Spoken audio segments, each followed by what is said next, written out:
My husband's family sent us on a luxury cruise, but put everything only in his name. A wife just follows orders, my mother-in-law sneered. I smiled and packed my bags.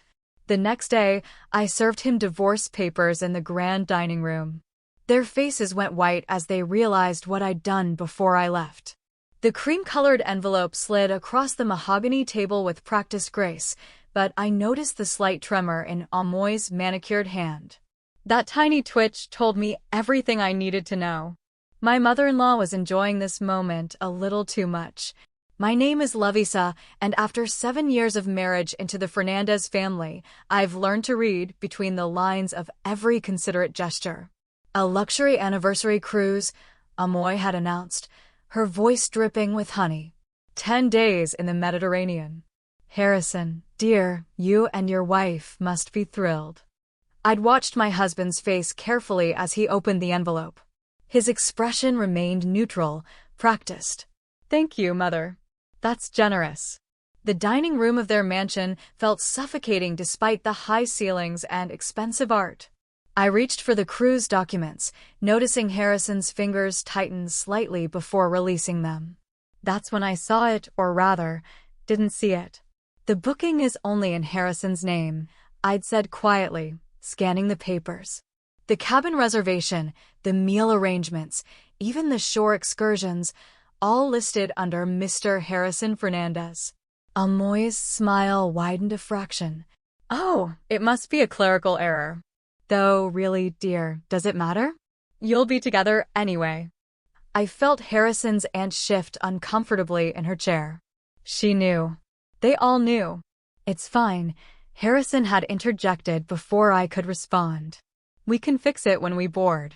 But he didn't meet my eyes. I smiled. The kind of smile I'd perfected over years of similar oversights. Of course. Thank you, Emily. It's a wonderful gift. Later that night, in our bedroom, I carefully hung up the designer dress I'd worn to dinner. Harrison was in his study, as usual, probably messaging his assistant, Talia, about some urgent work matter. My phone vibrated. A message from Guayes, my lawyer. Documents received. Timing works perfectly with maritime jurisdiction. Are you sure about this? I replied, absolutely. 7 years of being erased is enough. They won't expect it. Not on their precious cruise, Guayes responded. I went to my closet, pushed aside the row of expensive clothes Harrison's family had chosen for me, and pulled out the false back I'd installed months ago. Inside was a manila envelope filled with bank statements, email printouts, photos, and a burner phone. 7 months of evidence, carefully compiled while I played the perfect wife. Another vibration from Guayes. Remember, once we serve the papers in international waters, they're trapped. Nowhere to run, nowhere to hide assets. Your mother-in-law's gift has given us the perfect stage. I touched the cruise documents on my vanity.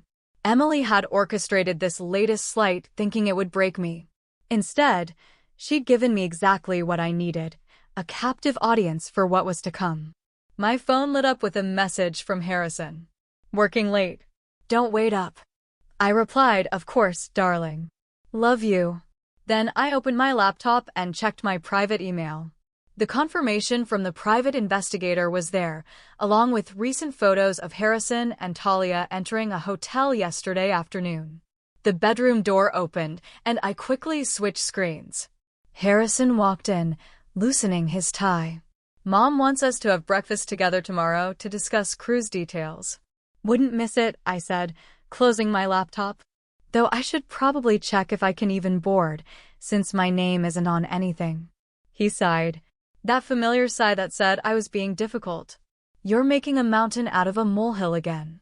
I watched him walk into the bathroom, remembering how he'd used that same dismissive tone when Emily forgot my birthday last year, and when she told everyone at Christmas that my dress was inappropriate after she'd bought it for me herself. And when she changed our anniversary dinner reservations to exclude me, claiming there must have been a mix-up with the names. You're right, I called out, my voice sweet. I'm sure it's nothing. I pulled out my phone and sent one last message to Guayes. Start the countdown. 3 weeks to the cruise. Time to make them remember my name. In the bathroom, I heard Harrison talking softly on the phone, probably saying goodnight to Talia. I opened the cruise brochure, studying the layout of the ship that would become my stage. The grand dining room seemed perfect for what I had planned. 7 years of being the good wife who just follows orders. 7 years of swallowing my pride while they erased me piece by piece. But they forgot one thing. The quietest person in the room is the one who hears everything. And I'd heard enough to burn their perfect world to ashes. The cruise ship loomed above us like a floating city, all gleaming white steel and endless rows of balconies. Amoy practically glided through check-in, name-dropping the family name at every opportunity. "We're the Fernandez party," she announced to the 4th staff member in 10 minutes. "The owner's suite." Her eyes flicked towards me. "And this is Harrison's wife." The porter's smile faltered slightly as he checked his tablet. "I'm sorry, ma'am, but I only have Mr. Harrison listed as the registered guest for that suite." Oh dear, another clerical error. Amoy's concern was theatrical. "Harrison, dear, sort this out." I watched my husband step forward, credit card in hand, while I stayed back with our luggage. My phone vibrated in my pocket. Probably Guayas, checking in. I'd have to wait to respond.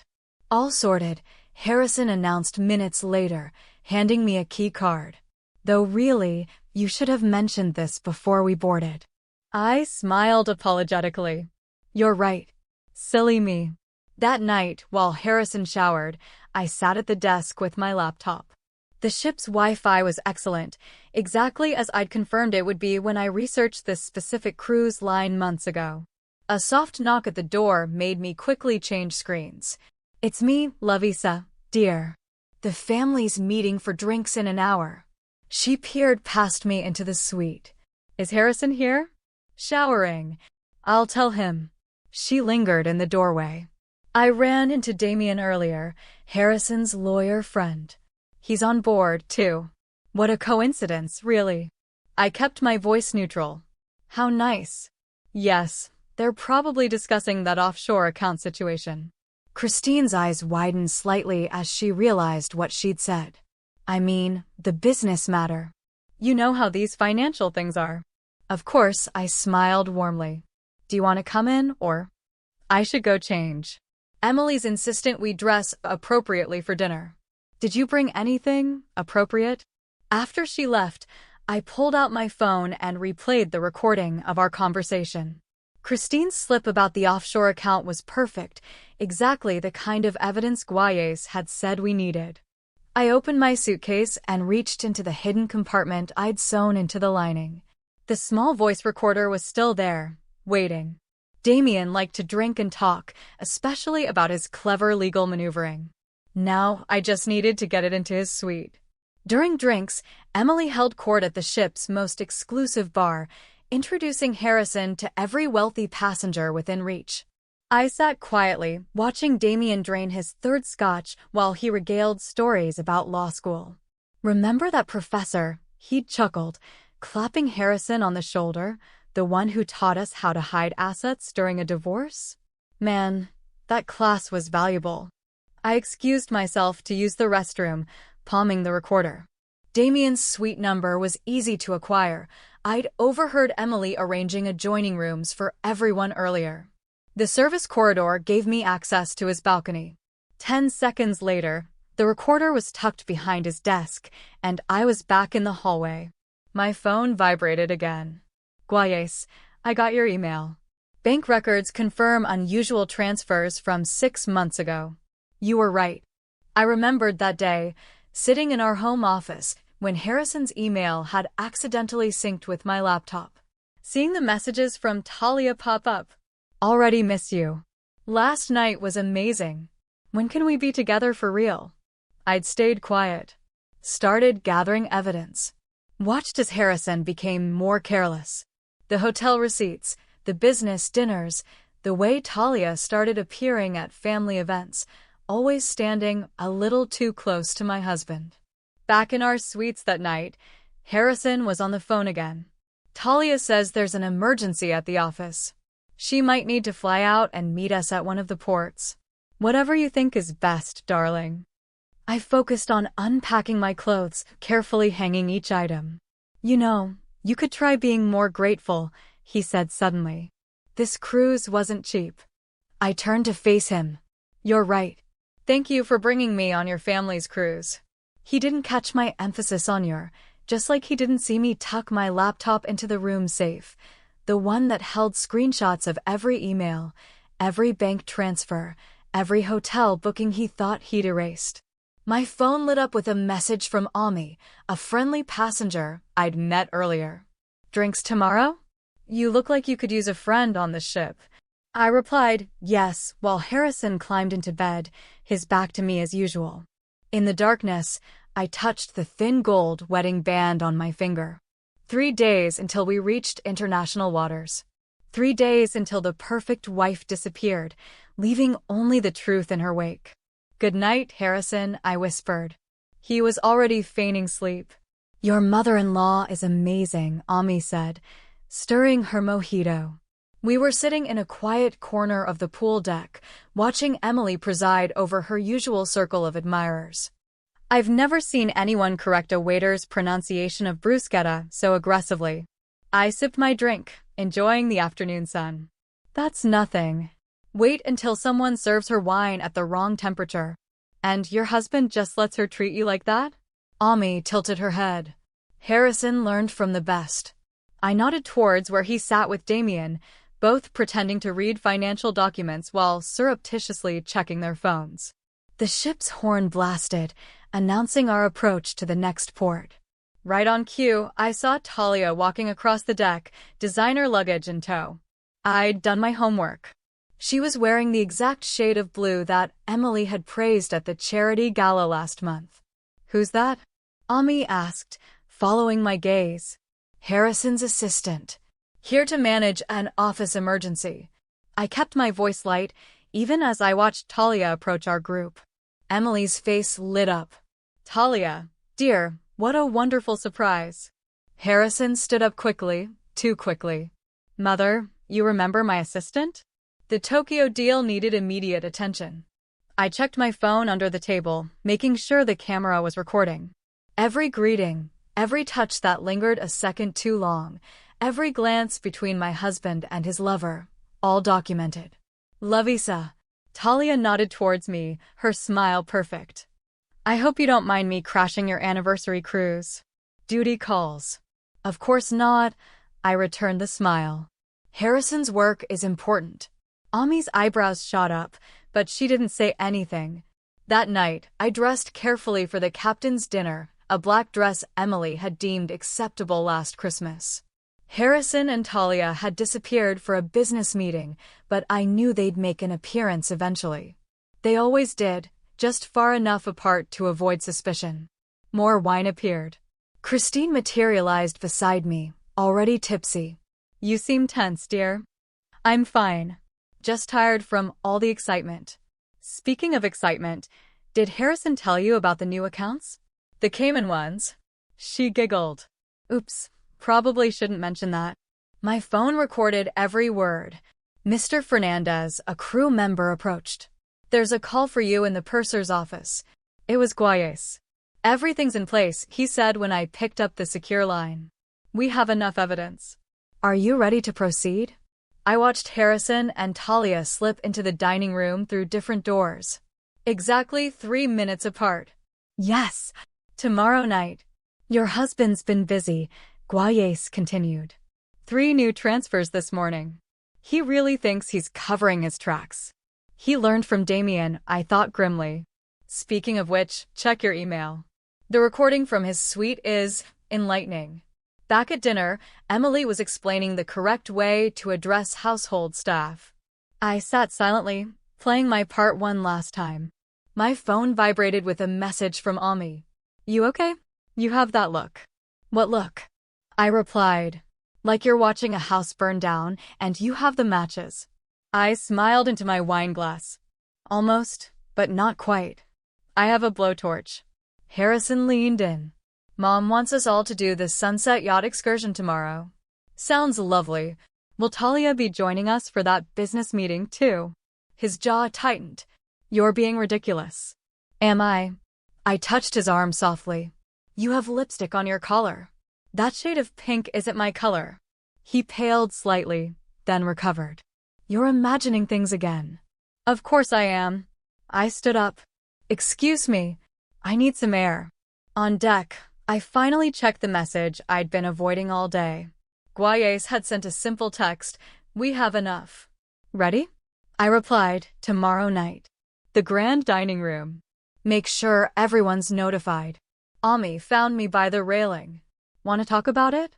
Have you ever watched someone dig their own grave? I asked, staring at the dark water below. The trick is giving them exactly the shovel they want.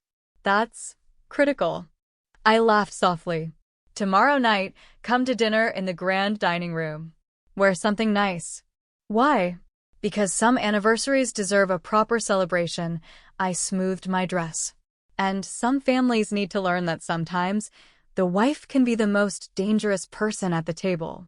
Below us, I could see Harrison and Talia in a shadowy corner of the lower deck, their silhouettes merging. I snapped a photo, added it to my evidence folder, and smiled. One more night of being the good wife who follows orders. Then I would show them exactly where this path led. The florist was arranging white roses in the grand dining room as I watched from the doorway. Everything had to be perfect for tonight's anniversary celebration. Mr. and Mrs. The florist hesitated, clearly unsure how to address me after Emily's complicated instructions. Where would you like the card? I handed her the envelope. Inside was a note I'd spent weeks crafting for my dearest husband. 7 years of memories, each a lesson. My phone vibrated. Guayes. Papers ready. Security's been informed. Remember, once we start, there's no turning back. I touched the small USB drive in my pocket, a complete record of Harrison's betrayal, backed up in triplicate. Good, I replied. How's the account situation? He tried to change the PIN again this morning. Like that matters now. I smiled, remembering Harrison's smug face when he first suggested I let him handle all our finances. A wife shouldn't have to worry about such things, he'd said, with Emily nodding approvingly behind him. Ami appeared beside me, coffee in hand. Looking sharp. Sure you want to do this. Watch this, I said, pulling out my phone. I opened the banking app and tried to log in. Access denied. He blocked you again. 3rd time this month. I showed her the screen. He thinks he's being clever. What a prince, Ami muttered. You know, I've been meaning to ask. Why go through this whole dinner charade? Why not just serve him the papers discreetly? I led her to a quiet corner. Because some lessons need an audience. Emily spent 7 years making sure I had one for every humiliation. Now it's my turn. Speaking of Emily, Ami nodded toward the entrance, where my mother-in-law was inspecting the table arrangements. Lovey set, dear. Emily called out. The place cards are all wrong. The family should be seated together. I walked over, the picture of compliance. Of course. I'll have them fix it. And make sure Talia's comfortable. She's practically family now. Emily's smile was razor-sharp. Though I suppose you've noticed that. I notice everything, Emily. I matched her smile. That's what good wives do, isn't it? She paused. Something flickered behind her eyes. But before she could respond, Harrison and Damien entered, engrossed in conversation. Offshore transfers are solid, Damien was saying. No one can trace. He stopped abruptly, seeing me. Don't mind me, I said sweetly. Just arranging flowers for our anniversary. Harrison barely glanced at the decorations. Make sure Mother approves everything. Oh, I'm sure she'll find tonight very memorable. I touched the USB drive again. They all will. Back in our suite, I laid out my dinner attire, a red dress Emily had called ostentatious last year. Perfect for tonight's performance. My laptop chimed with an email from Guayes. Final confirmation needed. Guest list verified. Legal team prepped. I attached the latest photos I'd taken of Harrison and Talia's business meeting in the ship's library. Green light, I replied. Commence at 8 p.m. sharp. A knock at the door made me jump. It was Christine, already swaying slightly from pre-dinner cocktails. Just checking you're wearing something appropriate tonight, she said, eyeing my dress. Emily's very particular about special occasions. Oh, I know exactly what this occasion requires. I helped her steady herself against the doorframe. By the way, how's that offshore account coming along? The one you mentioned yesterday. Christine's face paled. That was just... Don't worry. I patted her arm. It will all make sense at dinner. After she stumbled away, I got a message from Ami. Your mother-in-law just ordered the staff to rearrange the entire seating chart again. Let her, I replied. Everyone will end up exactly where they need to be. I opened my safe one last time, reviewing the contents. Divorce papers, financial records, photos, emails, and a small recording device. 7 years of evidence, carefully compiled while I played the perfect wife. Harrison's voice came from the bathroom. Have you seen my blue tie? The one I wore to meet Talia yesterday. I kept my tone innocent. It's at the dry cleaners. He appeared in the doorway, frowning. What's that supposed to mean? Nothing, darling. Just helping you keep track of things. I closed the safe quietly. That's what wives do, right? My phone lit up with a final message from Guayes. Point of no return. Ready? I glanced at Harrison, already back on his phone, probably messaging Talia about tonight's seating arrangements. 7 years of playing his game, following his rules, swallowing his insults. Ready, I replied. Time to serve dinner. Crystal chandeliers cast a warm glow over the grand dining room as the guests filed in. Emily presided over the seating arrangements like a general arranging troops, while Harrison and Talia maintained their careful distance, him at the bar, her chatting with Damien. Everything's set, Ami whispered as I passed. I've got my phone ready to record, just like you asked. I nodded, smoothing my red dress. The USB drive felt heavy in my clutch. Ladies and gentlemen. Emily stood up, clinking her glass. Before we begin this lovely anniversary dinner, I'd like to say a few words about my son and his wife. The pause before wife was deliberate, classic Emily. 7 years ago, Harrison brought Lovisa into our family, and though she's been, Amoy's smile tightened. Different from what we expected, she has learned to follow our traditions. Harrison raised his glass without looking at me. Talia shifted in her seat. So let us toast the happy couple, Emily concluded. May they continue to uphold the family name. Actually, I stood up slowly. I'd like to say something, too. Emily's smile froze. Harrison's head snapped up. 7 years is a long time to learn lessons, I began, reaching into my clutch. Lessons about marriage, about family, about loyalty. I pulled out the envelope containing the divorce papers and slid them across the table to Harrison. Happy anniversary, darling. The room went silent. Harrison stared at the envelope like it might bite him. Lovisa. Amoy's voice held a warning. This isn't the time. Oh, but it is. I pulled out the USB drive. Because I have a gift for you too, Emily. Would someone mind plugging this into the dining room screen? Before anyone could stop her, Ami had already connected it. The first image appeared, Harrison and Talia entering a hotel, date and time stamped from last week. What is this? Harrison stood up, his face red. Evidence, I said calmly. Of the affair you've been having with your assistant. Of the money you've been hiding offshore.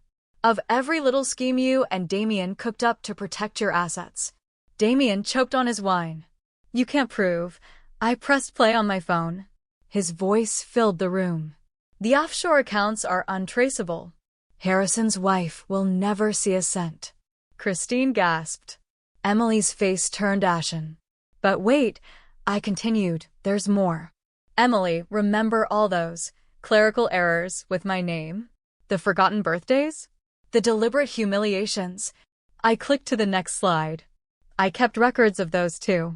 You ungrateful little. Emily started to rise, but Harrison grabbed her arm. Enough, he hissed. We can handle this privately. Like how you handled your business trips to Tokyo privately? I played another recording. Talia's voice this time, discussing their planned future together. The dining room had become a theater. Other passengers were openly watching. Someone was recording with their phone. Security. Harrison yelled. Get her out of here. They can't, I smiled. Guayas, would you mind explaining? My lawyer stepped out of the corner where he'd been waiting. Mr. Harrison, as we are in international waters, and given the evidence of financial fraud we've uncovered, any attempt to remove your wife would be legally unfortunate. You planned this, Emily whispered. Everything. I learned from the best, Mother. I savored the word. You taught me how important appearances are, how the family name must be protected. I clicked to the final slide. Bank statements showing Harrison's hidden accounts. Speaking of protection, the authorities are very interested in these transactions. Damien, I think your law license might be in jeopardy. Talia stood up abruptly. I should go. Stay, I said. You're part of the family now, remember? Emily said so herself. She lunged for the USB drive, but Ami had already removed it. It's too late, I said. Everything's been copied, distributed, and submitted to the relevant authorities. You'll get nothing, Harrison snarled. I made sure of it. Check your accounts, Guayas suggested kindly. Harrison grabbed his phone, his face draining of color as he tried to log in. What did you do? Froze them, I explained. All of them. Even the secret ones. Turns out, fraud leaves a rather substantial paper trail. Emily slumped back in her chair, her perfect posture finally broken. The scandal is just beginning. I picked up my clutch. Consider it my parting gift. A lesson about consequences. As I walked toward the door, I paused next to Emily. By the way, my name isn't Harrison's wife. It's Lovisa. You might want to remember that. The press certainly will. The last thing I heard was Ami's delighted laughter and the sound of Emily demanding smelling salts. In the hallway, Guayas fell into step beside me. Well done, he said. And now where to? I smiled, feeling lighter than I had in 7 years. I hear the ship's ice bar is excellent. The perfect place to celebrate a divorce. Behind us, chaos erupted in the dining room, but I didn't look back. Some fires are meant to burn everything down. The click of the lock sounded satisfying as I secured myself in my suite. Outside, I could hear the murmurs and footsteps of passengers discussing what they were calling the Table 9 showdown. My phone hadn't stopped vibrating since I left the dining room. Harrison, Emily, Christine, even Talia had tried calling. I silenced them all except for Ami and Guayas. A loud banging rattled the door. Lovisa. Emily's voice was shrill. Open this door immediately. I don't think I will, I replied, pouring myself a glass of the champagne I'd ordered earlier. You spiteful little. She rattled the handle. Do you have any idea what you've done? Exactly what you taught me, I responded calmly. Protect yourself at all costs. Isn't that the family motto? Heavy footsteps approached. Harrison, security's coming to remove you from the ship. Guayas, I said, loud enough to be heard through the door. Would you mind explaining maritime law again? My lawyer's voice came from somewhere down the hall. Any attempt to forcibly remove Mrs. Lovisa from her cabin would constitute unlawful detention in international waters. The cruise line is already aware. You planned everything. Harrison's voice cracked slightly. The cruise? The timing? No, darling. Your mother planned the cruise. I just played the cards she dealt me. I took a sip of my champagne. By the way, how's Talia enjoying being the center of attention? A new voice joined the chorus, Christine's, slurring slightly. Emily's having chest pains. Are you happy now? Chest pains. I laughed. Funny how those appear when accountability arrives. My phone buzzed with a message from Ami. OMG, the video is already trending. Hashtag Table 9 Showdown is blowing up. I opened social media, and sure enough, shaky footage of my presentation was spreading. The comments were brutal. Rich family humiliated by trophy wife. That mother-in-law deserved it. Another knock, softer this time. Lovisa, it's Damien. Let's discuss this reasonably. There might be a way to keep this quiet. Like how you kept Harrison's offshore accounts quiet? I replayed his recorded confession through the door. Or should we discuss your creative accounting advice? You recorded me. His voice rose. That's illegal. Actually, Guayes interjected. International waters. Stop saying international waters. Emily shrieked. I heard a commotion outside, probably ship security arriving to control the scene. My phone lit up with a call from Guayes. The Coast Guard's been notified of a potential situation, he said when I answered. They're monitoring to make sure no one tries anything stupid. How are you holding up? Better than Emily, I replied, loud enough to be heard. I hear she's having chest pains. A new message from Ami. Some passengers are selling footage to entertainment sites. This is going viral. I stepped out onto the balcony, champagne flute in hand. Below, I could see passengers gathered, pointing up at the unfolding drama. 7 years of bottled rage, of perfect smiles and silent submission, all exploding in one perfectly orchestrated night. Lovisa. Harrison's voice was closer to the door now, softer. Please, can we just talk about this? Like how we talked about Talia? I asked. Or the money you've been hiding? Or how about all those times your mother erased me while you stood by? Silence. That's what I thought. I took another sip. By the way, Guayes has copies of everything. If anything happens to me, it all goes public. Every email, every photo, every bank transfer. You're bluffing, Emily said, but her voice wavered. I played another recording, Harrison and Talia planning their future together. Am I bluffing? More security arrived, dispersing the growing crowd of onlookers. My phone buzzed with news alerts. Cruise ship drama. Rich family scandal goes viral. Maritime marital meltdown. Social media reacts. Your grandmother's cottage is ready, Guayes said, checking his phone. Transferred to your name, completely separate from the family assets. Emily must have loved that. I smiled, remembering how she'd scoffed at my grandmother's small, quaint cottage when she left it to me. A message from Ami popped up with a video link. Someone had set dramatic movie music to the dining room scene. You're a legend, she wrote. Also, karma's already hitting. Harrison's firm is trending for all the wrong reasons. I watched the city go by through the car window, feeling lighter with every mile between me and the pier. 7 years of playing the perfect wife, swallowing insults with a smile, watching Harrison choose his mother over me again and again. Guayes, I asked, was it worth it? All of it. He showed me his phone. A news alert about Harrison's law firm launching an internal investigation. Another about Damien facing an ethics inquiry. And a society page photo of Emily being helped into an ambulance. Her perfect image finally shattered. You tell me. I thought of the dining room, of Emily's face when the evidence flashed across the screen, of Harrison realizing his carefully constructed world was burning. They thought money made them invincible, I said. They never expected the quiet one was taking notes. My phone buzzed one last time. An email from a publishing house. Your story has captured the nation's attention. Would you be interested in telling it all? I smiled, thinking of all the silent wives out there, swallowing their pride, playing their parts. Maybe it was time for a different kind of family story. Yes, I replied. I think it's time everyone learned what happens when you push the good wife too far. Behind us, the cruise ship's horn blasted.